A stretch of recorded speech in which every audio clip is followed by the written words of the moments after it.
Hello everyone, today we are going to cover the first chapter of ESAT Mathematics paper 1, which is known as units. With that being said, this is the ESAT official syllabus. There are 7 chapters in total: units, numbers, ratio, proportion, algebra, geometry, statistics and probability. We are doing chapter 1 and half of chapter 2 today.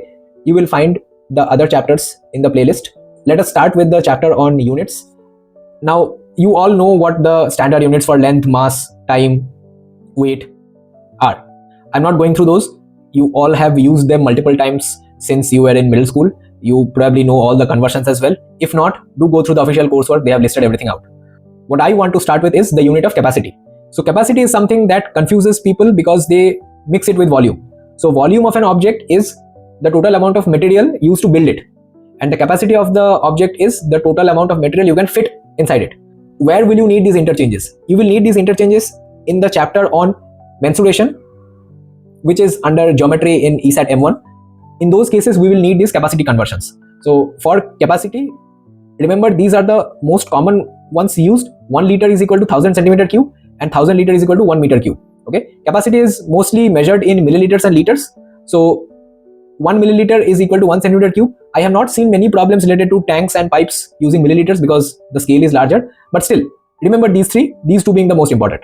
Okay, small quantities of liquids are measured in milliliter and large quantities are measured in meter cube. Yeah, that's common sense. So compound units will be when there are 2 units together. Okay, so you will find all the standard definitions in the coursework, but I just wanted to let you know a few shortcuts. To convert kilometer per hour into meter per second, multiply by 5 by 18. Okay, this happens because meter to kilometer transformation is obtained by multiplying with powers of 10, and hours to seconds is obtained by multiplication with 3600. So if you cancel stuff out, you will get 5 by 18. Similarly, to convert meter per second back to kilometer per hour, multiply by 18 by 5. Okay, remember this and you won't have to open it up and multiply. Remember these few transformations, they might sometimes help you in specific problems. 1 mile is approximately equal to 1.6 kilometer, 12 inches is equal to 1 foot, and 1 mile is equal to 5280 feet. Let us solve these questions from the official coursework. I'll suggest you to pause the video here, solve all 5 questions yourself, and then check back the answers with me. The density of a piece of rock of mass 600 gram and volume 20 centimeter cube is 30. We don't care about the numerical value, we just need the units. So this is gram per centimeter cube. The average speed of a ball which travels 10 meter in 2 seconds is 5 meter per second. The average rate of pay for a worker who is paid 300 pounds for 15 hours of work is 20 pounds per hour. The average speed of a car which travels 200 km in 4 hours is 50 kilometers per hour. The pressure exerted by a force of 6 Newton on a board of area 2 meter square is 3 Newton per meter square or pascals. Okay, the unit of pressure is pascals. Just take a look into these. I am sure you will be able to convert these organically while you are solving the sums, but it never hurts to take a look into any potential new formula that you might come across. With that being said, try this question. A car travels 35,000 meters in 30 minutes, find its average speed in kilometer per hour. Now do not think that ESAT will be full of these type of questions. I am showing you these questions because, well, the chapter on units have these as suggested questions, and we will probably be getting these questions as part of a larger problem, maybe a ratio proportion problem involving speed, distance and time. The end portion might be similar to something like this. Okay, these should not be standalone problems. They are too easy for ESAT. I hope you have solved this question. 35,000 meter is 35 kilometer, 30 minutes is half hour. So the speed in kilometer per hour would be 35 divided by half, which is 35 into 2, 70 kilometers an hour. Okay, very easy. Try this question next. Force is given to be 6000 Newton, area is given to be 0.5 meter square. Find the pressure in kilopascals. Kilopascals, okay, not pascals. So pressure is equal to force by area. Use this formula and solve this question. I hope you have solved it. So the force divided by area will be 6000 divided by half, which is 12,000. 12,000 pascals is 12 kilopascals. Okay, that finishes this chapter on units. Alright, now we will look into the section on numbers. Although you will see that the note starts from real numbers and complex numbers, there are a few number systems before that as well. So let me talk you through it. The smallest and the first system of numbers that we encounter are the counting numbers or natural numbers. Now natural numbers start with 1, and there are 2 operations that we mostly use in our day-to-day lives: addition and multiplication.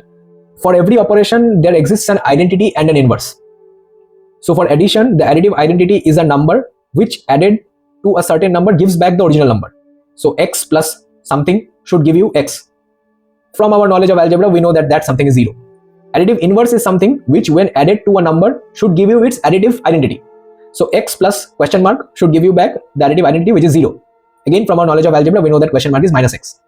Same with multiplication. The multiplicative identity would be 1 because multiplying 1 gives you the same number. And multiplicative inverse would be reciprocals, because multiplying the reciprocal of a number with itself should give you 1, which is the multiplicative identity. Now, 4 things we discussed: additive identity, additive inverse, multiplicative identity, multiplicative inverse.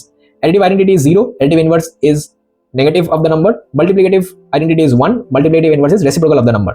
The natural number system only contains the multiplicative identity 1. The remaining 3 are missing: no additive identity, no additive inverse, no multiplicative inverse. You keep adding these 3 things one by one and you will get all the different number systems. So you add the additive identity, which is 0, you will get the whole numbers 0, 1, 2, 3 and so on. You add the additive inverses, which are the negative numbers, you will get integers. So dot dot dot -2, -1, 0, 1, 2 dot dot to infinity. You add the multiplicative inverses, which are the reciprocals, and you will get the total set of rational numbers. Rational numbers are defined as numbers of the form a by b, where a and b are integers and b is non-zero. The decimal representation of rational numbers will either be terminating or recurring with a fixed period. Irrational numbers are numbers which are, well, not rational. They are obtained from solutions of algebraic equations. Okay, so an example of irrational number would be root 2. The decimal representation of irrational numbers is non-terminating and non-repeating. If you combine the total rational and irrational set, you get real numbers. Now, in real numbers, you have the ordering property, which means if I give you any 2 real numbers, you would be able to tell which one is the larger one. But there are certain equations in the real number systems that won't get solved in that system. So, for example, x square plus 1 is equal to 0. There is no real solution to this. Complex numbers are defined as a plus bi, where a and b belongs to real numbers. If you set b is equal to 0, then you get all the real numbers. So the entire real number set is inside the complex number set. Okay. Now, the problem is complex numbers are in the form of a coordinate, right? You can plot these on the Argand diagram. A will be plotted on the real axis x and b will be plotted on the imaginary axis y. The problem with plotting them on the Argand diagram is you do not know which one is larger, right? So complex numbers do not have the ordering property, because I have no idea whether 3 plus 4i is larger than 4 plus 3i. Even if I use the concept of modulus in complex numbers, both 3 plus 4i and 4 plus 3i have a modulus of 5. So in that case, deciding which one is larger is kind of irrelevant. After our discussion on number systems, we will start with ordering fractions. That is a further analysis of rational numbers. Fractions can be ordered by putting them all over a common denominator, comparing the numerators, or changing them into decimals and percentages and then comparing. This is all well and good, but I hope you know that you can cross multiply and compare fractions. For example, 5 by 7 and 8 by 11, just cross multiply. 5 into 11 is 55, 8 into 7 is 56, 8 by 11 is larger. Okay, so a very easy technique to compare two specific fractions. Ordering a mix of integers, decimals and fractions. To order them, you can change them all into decimals or percentages and then compare. Okay, all right, so a question: write these integers in the order of size largest first. Hope you have done it. So the largest one I think is 216,000. Yeah, this should be the largest.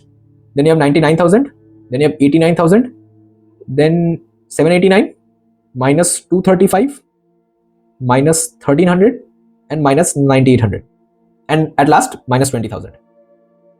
I hope our answers match. Next question: write these numbers in order of size smallest first. So arrange in ascending order. Do it. All right, I hope you have done it. Transfer these into decimals. So 3 by 7 is 0.428. Yes. 9 by 20 is 0.45 and this is 0.089. So if you arrange them in ascending order, you would get the smallest one is 0.08. So this is the smallest. Then you would get 0.09, this one. Then you would get 0.428, this one. Then that one. And at last 45. I hope our orders match. If I have made any errors solving these, do let me know in the comment section below. Okay, the next topic is place values. Well, all of these are fundamental topics and I'm sure you know these, but you had probably studied them in primary school. So just make sure that you remember, on the right side of the decimal you start with tenths and on the left side you start with units. All right, here is a confusion that sometimes high school students fall prey to.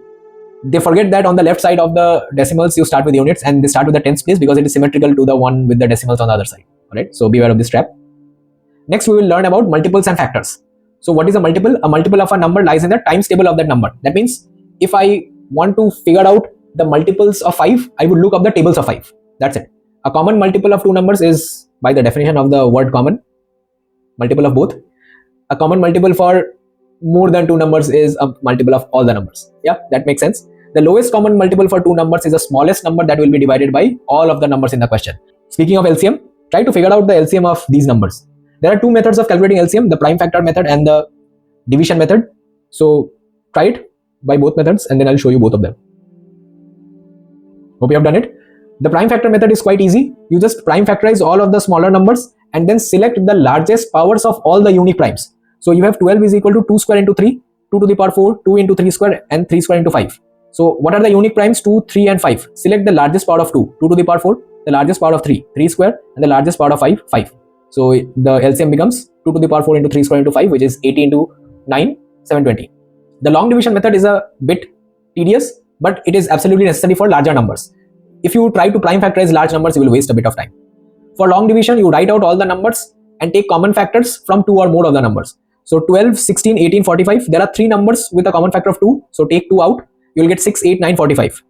There are still 2 numbers with a common factor 2. So we will take 2 out again and I'll end up with 3, 4, 9, 45. There are 3 numbers with a common factor 3. I'll take that out. I'll get 1, 4, 3 and 15. Again, there are 2 numbers with a common multiple of 3. I'll take out 3 and I'll end up with 1, 4, 1, 5. Now these are co-prime numbers. As soon as my last remainder is co-prime, I'll stop the division method and I'll multiply all of these numbers. So 2 square into 3 square into 4 into 5. So I get 2 square into 3 square is basically 6 square, 36 into 20, 720. The same answer. You should get the same answer in both methods, obviously.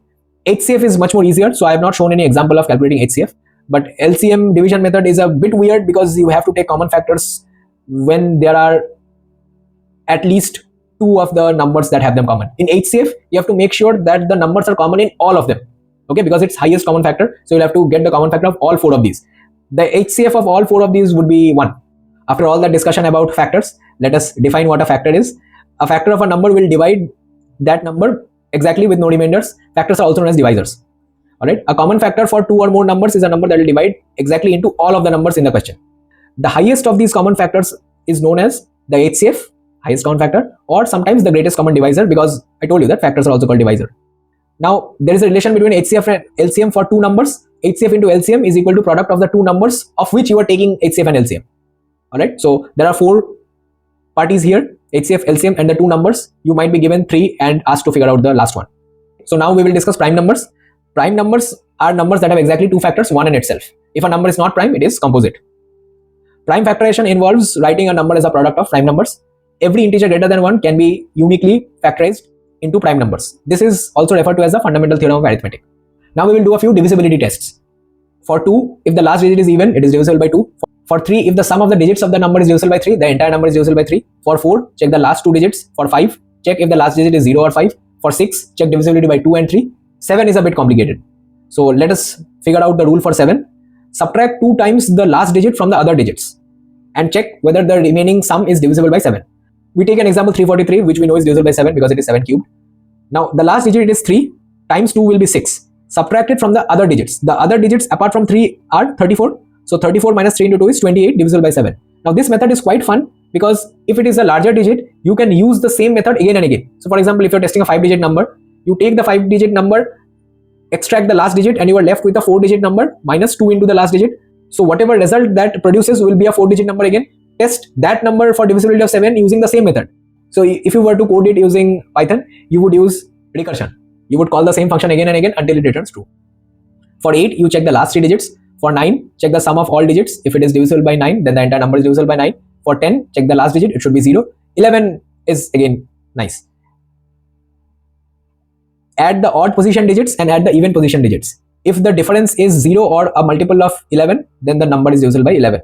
Let us take an example 14641, which I am sure is divisible by 11 because it is 11 to the power 4. Sum the alternate digits 1, 6, 1, 4 and 4. You will get 8 minus 8, which is 0. So divisible by 11. Alright, how do you check for primes? To check for primes, take the approximate square root of the number. Check all prime numbers up to that square root. See if it divides the original number. If it does, then it's composite. If it does not, then it is prime. This method is loosely based on the sieve of Eratosthenes, one of the oldest methods of figuring out primes, in which Eratosthenes stated that if you are testing a number, you should test whether all numbers up to that number divide that number. If you have to check prime numbers in the ESAT exam for any particular problem, just use the square root method. Okay, I'll give an example. Let's say we are checking 101. So take the approximate square root of 101, which is 10. Check all prime numbers up to 10, see if it divides 101. Does 2 divide? No. Does 3 divide? No. Does 5 divide? No. Does 7 divide? No. 101 is prime. Alright. Now the last topic that we will do for the day is order of operations. So the order of operations are given by the BODMAS rule, where B goes for brackets, O is off, D is division, M is multiplication, A is addition and S is subtraction. Computers do not have any specific button for off, so they use PEMDAS, where P stands for parenthesis and E stands for exponents. Oh, by the way, I had forgot to tell you that the ESAT official coursework says that you should memorize all primes less than 30. If you require help with any of the ESAT chapters, do book a one-to-one class with me through the link in the description. If you want more practice problems for these chapters, do check out the Amazon links given in the description. I'll end this video here. Thank you all for joining, and I will see you next week for part 2 of this video. Bye. Take care.